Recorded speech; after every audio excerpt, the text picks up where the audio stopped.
আম্মা জান আয়েশা রাদিয়াল্লাহু তাআলা আনহা বলেন, নবী আমার কাছে ছুটি চায়। আমি ভাবলাম অন্য কোনো বিবির ঘরে যাবে, বাতি নিভায়া দিলাম।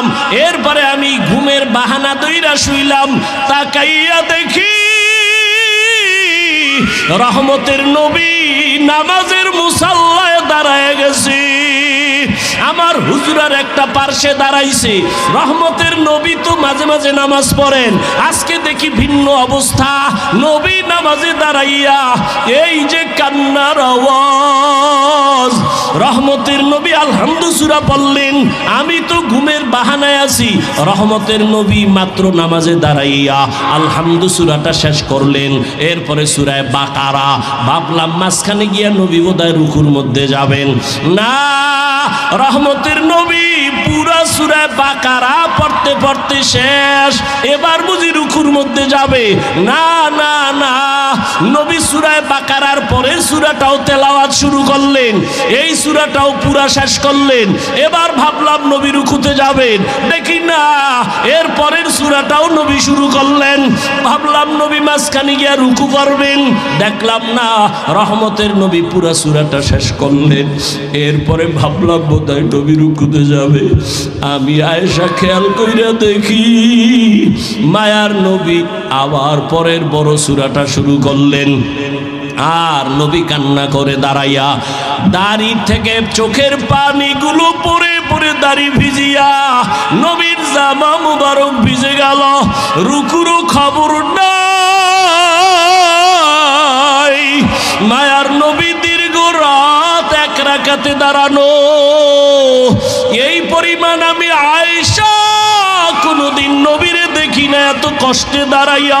নবীর পা মুবারক ফুলিয়া যাইতেছে, এমন এক অবস্থা। দীর্ঘ সময় অতিবাহিত হওয়ার পরে মায়ার নবী এবার রুকুর মধ্যে গেলেন। রুকুর থেকে নবী আর উঠে না, উঠে না, উঠে না।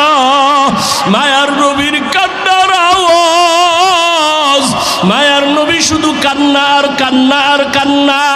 দীর্ঘ টাইম রুকুর মধ্যে চলে যাওয়ার পরে রহমতের নবী রুকুর থেকে অনেক সময় অতিবাহিত করার পরে নবী রুকুর থেকে সোজা হইলেন।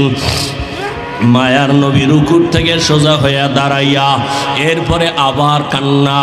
দীর্ঘ টাইম আবার দাঁড়াইলেন। এরপরে রহমতের নবী সেজদার দিকে রওনা দিলেন। রহমতের নবী মাত্র প্রথম রাকাতের প্রথম সিজদা, সিজদায় গিয়া আবার কান্নার আওয়াজ।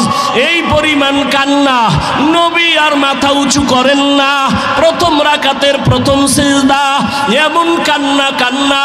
আমি আয়েশা জীবনে নবীর এমন হালাত দেখি নাই। মনে হয় যেন নবী বেহুশ, নবী বোধহয় বেহুশ হয়ে যাবে। প্রথম রাকাতের সেজদা, এখনো দ্বিতীয় সেজদা নবী দেন নাই। এমন টাইমে ঘরের বাইরে আওয়াজ, বেলাল আইসা ডাকতেছে। ডাক দিয়া কয়, ইয়া রাসূলুল্লাহ, ফজরের সময় অনেক নিকটবর্তী হয়ে গেল। নবী তাড়াতাড়ি আপনি প্রস্তুতি হন, ফজরের সময় চলে আসছে।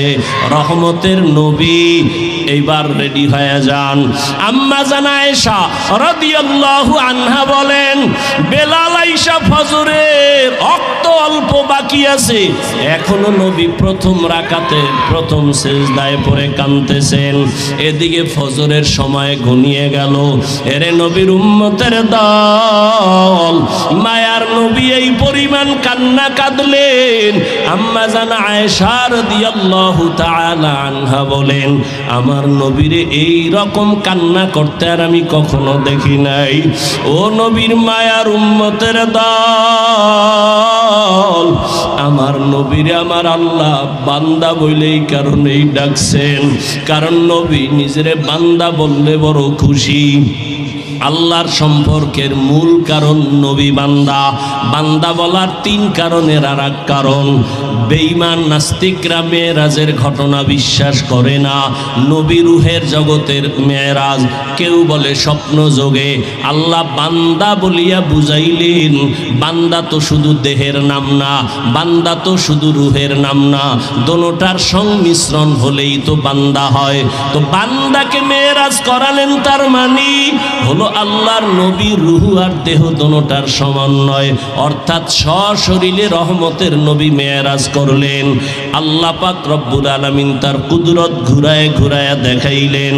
আল্লাহ পাক রব্বুল আলামিন মেরাজ থেকে নবীরে হাদিয়া দিলেন 50 ওয়াক্ত নামাজ, ওখান থেকে কমায় কমায় 5 ওয়াক্ত নামাজ নিয়ে আসলেন।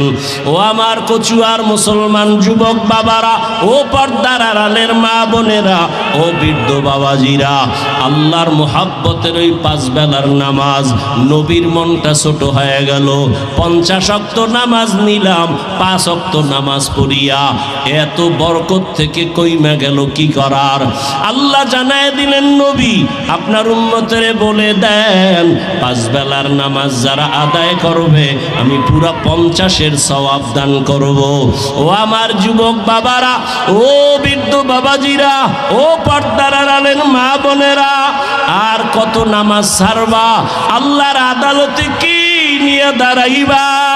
জীবন তোমার শেষের দিকে, চোখের সামনে কত যুবকের লাশ আর লাশ, ঘুমের বিছানায়, গাড়ির নিচে, পানির নিচে যুবকের লাশ, মহামারী করোনায় যুবকের লাশ, ছাত্র জনতার আন্দোলনে যুবকের লাশ। ও বাবা, তুমি স্কুলে পড়ো, কলেজে পড়ো, চাকরি করো, ব্যবসা করো, বাধা নাই।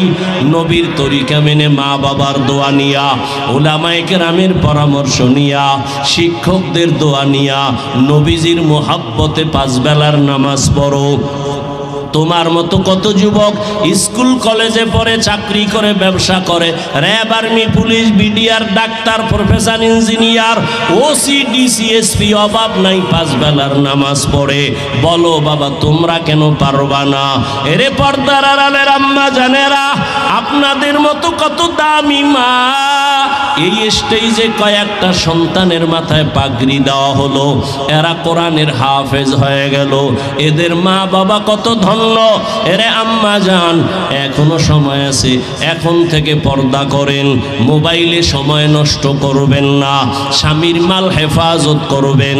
একটা আদর্শ সন্তানের মা হইয়া কবরে যাবেন, নামাজ ছাড়বেন না, বেপর্দায় চলবেন না, আল্লাহর কাছে তওবা করেন। ও যুবক বাবারা, আল্লাহর মোহাব্বত নিয়ে তওবা করো, জীবনে আর নামাজ ছাড়বা না, আর দাড়ি কাটবা না, বেপর্দায় চলবা না, মা বাবারে কষ্ট দিবা না, নবীর তরিকা নিয়া, মা বাবার দোয়া নিয়া, শিক্ষকের দোয়া নিয়া, নবীর আদর্শ মতো জীবন চালাইবা। তওবা করার মতো যদি কারো অন্তর তৈরি হয়, মোহাব্বত যদি থাকে, মুনাফিকি যদি না থাকে, খাঁটি তওবার নিয়ত যাদের আছে, দুটো হাত আমার আল্লাহকে দেখাইয়া দাও। আয় আল্লাহ, হাতগুলো কবুল করে নেন, তওবা কবুল করে নেন, তওবার উপরে মজবুত হইয়া চলার মতো তৌফিক দান করেন, বলেন আমিন।